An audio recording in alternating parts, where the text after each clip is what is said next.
कहानी की शुरुआत होती है एक विशाल, वीरान और एक अनजाने जगह से, जहां ऊंचे ऊंचे पहाड़ होते हैं और गहराई वाली घाटियां, और उन घाटियों में गूंजता हुआ सन्नाटा। इसी माहौल में हमें एक अजीबोगरीब प्राणी को दिखाया जाता है, लंबा, शक्तिशाली और लगभग इंसानी आकार का, लेकिन उसके चेहरे और बनावट में कुछ तो एलियन जैसा है। वो एक उन्नत सभ्यता का सदस्य होता है, जो कि एलियन ही होता है। वो एक झरने के किनारे खड़ा होता है और अपने हाथों में एक काला तरल पदार्थ लिए होता है, और फिर वो बिना किसी हिचक के उसे पी लेता है। अचानक उसके शरीर में परिवर्तन होने लगता है, उसकी चमड़ी टूटने लगती है, अंदर का डीएनए बिखरने लगता है, और देखते ही देखते उसका शरीर झरने में गिरकर टूट जाता है। उसके शरीर के टुकड़े पानी में घुलते हैं, और इसी के साथ डीएनए का एक नया बीज उस ग्रह पर जीवन की शुरुआत करता है। और यहीं से शुरू होती है इंसानों की उत्पत्ति की कहानी। सीन शिफ्ट होता है। अब समय है साल 2089। दो वैज्ञानिक शो और चार्ली स्कॉटलैंड की एक प्राचीन गुफा में खुदाई कर रहे हैं। वहाँ उन्हें एक पुरानी पेंटिंग मिलती है, जिसमें एक विशाल मानव जैसे आकृति को तारे की ओर इशारा करते हुए दिखाया गया है। यह वही चिन्ह है जो दुनिया के अलग अलग सभ्यताओं में बार बार मिलता रहा है। शो और हॉलवे इसे एक निमंत्रण मानते हैं, एक संकेत कि इंसानों को किसने बनाया है। उसके बाद हमें एक बड़े स्पेसशिप को दिखाया जाता है, जिसका नाम प्रोमीथियस है। ये स्पेसशिप एक दूर दराज तारे की तरफ बढ़ रहा है। इसके अंदर 17 क्रू मेंबर्स हैं, जो कि डीप स्लीप में हैं, लेकिन एक रोबोट डेविड पूरी तरह से एक्टिव है। डेविड अकेले पूरे जहाज की देखभाल कर रहा है। वो फिल्में देखता है, भाषाएं सीखता है, बास्केटबॉल खेलता है और इंसानों के सपनों को सुनता है। डेविड शो के सपनों को सुनता है, एक सपना जिसमें वो अपने पिता से पूछती है कि मरने के बाद क्या होता है। उसका पिता जवाब देता है स्वर्ग। ये शो के विश्वास की झलक देता है, उसका भरोसा कि इंसान को किसी ने बनाया है। अब सभी क्रू मेंबर्स उठते हैं, क्योंकि शिप अपने डेस्टिनेशन में पहुंचने वाली थी। दरअसल ये लोग उसी बताए हुए नक्शे के आधार पर विशालकाय तारामंडल की तरफ जा रहे थे, ताकि वो ये पता लगा सके कि इंसानों के पूर्वज कौन थे। कैप्टन जेनिक और बाकी टीम को ब्रीफ किया जाता है। ये मिशन वेलेंट कॉर्पोरेशन द्वारा फंड किया गया है। और फिर एक वीडियो में पीटर वेलेंट दिखाया जाता है, जो मर चुका है लेकिन मिशन के उद्देश्य को समझा रहा है। शो और हॉलवे बताते हैं कि उन्हें पृथ्वी की कई सभ्यताओं में एक ही स्टार मैप मिला, जिससे उन्होंने ये ग्रह को चुना है। उनका मानना है कि यही वो जगह है जहाँ से इंसानों के निर्माता आए थे। और फिर प्रोमीथियस स्पेसशिप धीरे धीरे उस अनजान ग्रह के वायुमंडल में प्रवेश करता है। बाहर का वातावरण धूल और तूफानों से घिरा हुआ है, लेकिन वो नीचे एक समतल रहस्यमय इलाके की ओर बढ़ते हैं। चारों तरफ अजीब से पहाड़ और परछाइयां नजर आती हैं। कैप्टन जेनिक बड़ी सावधानी से स्पेसशिप को लैंड कराता है, जबकि बाकी क्रू मेंबर खिड़कियों के बाहर झांकते हैं, जो कि अपने पूर्वज से मिलने के लिए बहुत ज्यादा एक्साइटेड हैं। स्पेसशिप लैंड करते ही वैज्ञानिकों की टीम अपने सूट पहनकर बाहर निकलती है। वो अब उस धरती पर कदम रख रहे हैं जहाँ शायद जीवन की शुरुआत हुई थी। उनके सूट में हाईटेक हेलमेट्स हैं, जो ऑक्सीजन लेवल और वातावरण का विश्लेषण कर रहे होते हैं। जैसे ही वो आगे बढ़ते हैं, उन्हें एक विशाल गुंबद जैसा स्ट्रक्चर दिखाई देता है। इसकी बनावट इंसानी तकनीकी से कई आगे थी, जिसकी दीवारें चमकदार और रहस्यमयी हैं। टीम अंदर दाखिल होती है। ये स्ट्रक्चर एक गुफा जैसा है, जिसके अंदर का तापमान सामान्य से ज्यादा है। डेविड एक गोलाकार उड़ने वाला स्कैनर छोड़ता है, जो पूरे स्ट्रक्चर का 3D नक्शा बनाना शुरू करता है। गुफा के अंदर उन्हें एक जगह मिलती है, जहाँ के वातावरण में इंसानों के सांस लेने लायक ऑक्सीजन मौजूद है। शो और बाकी टीम हेलमेट उतारकर खुली हवा में सांस लेते हैं। ये पहली बार है जब कोई इंसान किसी दूसरे ग्रह की हवा में सांस ले रहा है। जैसे ही वो आगे बढ़ते हैं, उन्हें एक बड़ी जगह मिलती है। यहाँ दीवारों पर अजीब पेंटिंग्स हैं और एक विशाल एलियन का सिर मूर्ति की तरह रखा गया है। उसके आसपास कई सिलेंडर्स जैसे कनस्तर हैं, जिनसे काला लिक्विड रिस रहा है। डेविड उनमें से एक कनस्तर को छूता है, जिससे वहाँ का तापमान बदलने लगता है और सिलेंडर में हलचल होने लगती है, और तभी पूरी तरह से माहौल बदलने लगता है। स्कैनर स्थिर हो जाते हैं और दीवारों से तरल पदार्थ बहने लगते हैं। टीम समझ जाती है कि उन्हें यहाँ से जल्दी ही निकलना होगा, लेकिन डेविड चुपचाप एक सिलेंडर को उठा लेता है। वो जानता है कि ये सिर्फ कोई कंटेनर नहीं,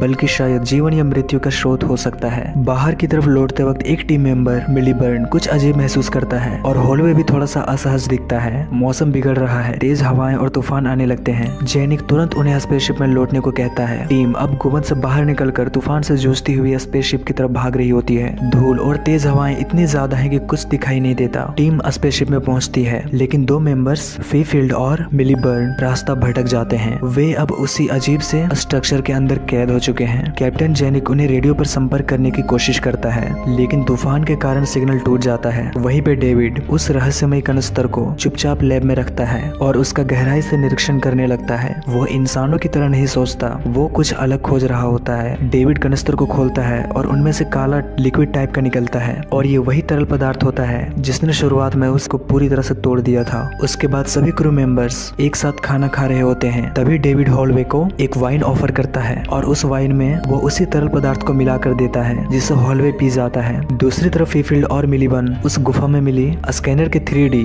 मैपिंग देखकर हैरान होते हैं। तभी उन्हें कुछ हलचल दिखाई देती है और एक जीव वहाँ पे मौजूद होता है। वो सांप की आकृति जैसा दिख रहा होता है और वो दोनों उससे मस्ती करने लगते हैं। इधर शो और हॉलवे अपने क्वार्टर में एक साथ इंटीमेट होते हैं, लेकिन उन दोनों को नहीं पता होता कि हॉलवे के अंदर अब सब कुछ बदलने वाला है। वहीं पे हमें डेविड को दिखाया जाता है जो अकेले बैठा हुआ है और किसी गुप्त योजना के बारे में सोच रहा है। उसके चेहरे पर एक हल्की सी मुस्कान है और आंखों में एक ठंडी चालाकी। उसके बाद हमें उस स्ट्रक्चर के अंदर उसी 2 क्रू मेंबर्स को दिखाया जाता है और अचानक वो सांप जैसे क्रिएचर उन लोगों पे हमला कर देता है और उन्हें काफी खतरनाक तरीके से मार डालता है। अगली सुबह शो और बाकी टीम को पता चलता है कि मिलीबर्न और फीफील्ड अब तक नहीं लौटे हैं, इसीलिए वो लोग दोबारा उन्हें उस स्ट्रक्चर में ढूंढने की कोशिश करते हैं। डेविड अलग रास्ता पकड़ता है और उसे वो एंशिएंट दरवाजा मिल जाता है जिसके पीछे शायद उन एलियंस का राज छुपा हो। वो जल्दी से उस दरवाजे को खोलता है और अंदर दाखिल हो जाता है। डेविड वहाँ एक विशाल कंट्रोल रूम में पहुंचता है। वहाँ हेलोग्राफिक प्रोजेक्शन एक्टिवेट होती है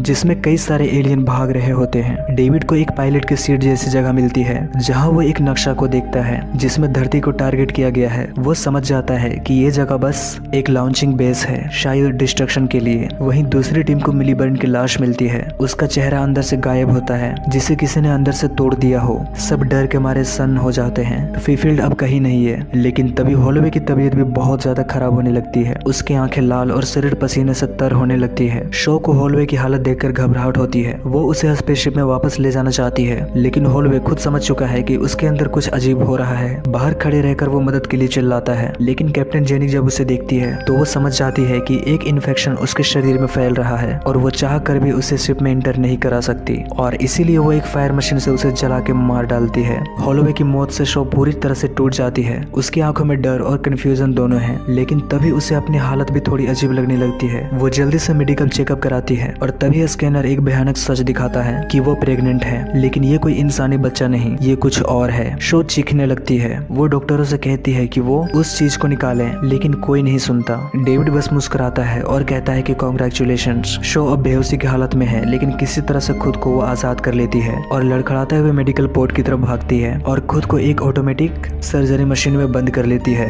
वहाँ वो मशीन को कमांड देती है। मशीन उसके पेट को काटती है और अंदर से एक मछली के आकार जैसे एलियन बाहर निकलता है। शो चीख रही है, खून बह रहा है और एलियन तड़प रहा है। मशीन उसे बाहर निकाल कर बंद कर देती है और शो जैसे तैसे खुद को सी देती है। अब शो खून से लथपथ है। वो जैसे तैसे लैब से बाहर आने लगती है और तभी वो देखती है कि वहाँ पे वीलैंड कॉर्पोरेशन का फाउंडर पीटर वीलैंड्स है, जो कि जिंदा है और छुपकर यहाँ मौजूद था। वीलैंड बहुत बूढ़ा है और डेविड उसकी सेवा में लगा हुआ है। वो शो को बताता है कि वो यहाँ उसी एलियन से अमरता का राज मांगने के लिए आया है। इसी दौरान बाहर टीम को फीफील्ड मिलता है, लेकिन अब वो इंसान नहीं रहा। उसका शरीर म्यूटेट हो चुका है और वो एक वायलेंट क्रिएचर में बदल चुका है और वो क्रू पर अटैक कर देता है और कई लोग मारे जाते हैं। आखिरकार जेनिक और उसकी टीम मिलकर उसे मार गिराते हैं और वो लोग ये साफ समझ जाते हैं कि यह जगह नरक से भी बदतर है। डेविड, वीलैंड और बाकी टीम उस आखिरी एलियन को जगाने की तैयारी में लगे हुए हैं, जो कि उसी मिस्टीरियस स्ट्रक्चर के अंदर स्लीपिंग चैम्बर में होता है, जिसे सिर्फ डेविड ने देखा था। और फिर वो लोग सभी मिलकर उसी जगह की तरफ बढ़ने लगते हैं जहां वो लोग उसी एलियन के पास पहुंच जाते हैं। डेविड उस एंशिएंट दरवाजे को खोलता है और अंदर घुसते ही एक विशाल स्लीपिंग पोर्ट दिखता है जिसमें वही एलियन सो रहा होता है। डेविड धीरे धीरे उसे एक्टिवेट करता है और उसके एक्टिवेट होते ही कमरे में हलचल शुरू हो जाती है। सब लोग हैरानी से उस विशाल एलियन को जागते हुए देखते हैं। वीलैंड उसे झुककर ग्रेट करता है और डेविड से कहता है कि उससे बोले कि वो वीलैंड को अमरता का राज दे दे, जिससे वो हमेशा जिंदा रहे। लेकिन तभी वो एलियन बिना कोई चेतावनी दिए डेविड का सिर धड़ से अलग कर देता है और एक ही झटके में वीलैंड को जमीन पे पटक देता है और बाकियों को मारना शुरू करता है। शो जैसे तैसे भागती है। वो पूरी जगह अब एक बैटलफील्ड बन चुकी है। शो भागते हुए रेडियो पर जेनिक से संपर्क करती है। उससे चिल्लाकर बताती है कि एलियन का इरादा धरती पर जाने का है। उधर एलियन अपने स्पेसशिप को एक्टिवेट करता है। जेनिक अब समझ जाता है कि अगर इस स्पेसशिप को उड़ने दिया तो पूरे इंसानियत का अंत हो सकता है। उसके बाद वो लोग अपने शिप को उसी एलियन शिप से जाके टकरा देते हैं और एक मैसिव एक्सप्लोज होता है और सब कुछ बर्बाद हो जाता है। लेकिन अभी तक वो एलियन जिंदा होता है और शो जैसे ही उसके अंदर इंटर करती है वह एलियन उसे मारने के लिए उसकी ओर बढ़ता है। शो अपने एस्केप पोड में भागती है। वहीं पर डेविड का सिर अभी भी जिंदा होता है और वो रेडियो की मदद से शो को कांटेक्ट करता है और बताता है कि वो एलियन तुम्हारी ओर बहुत तेजी के साथ आ रहा है। और तभी शो को याद आता है कि उसने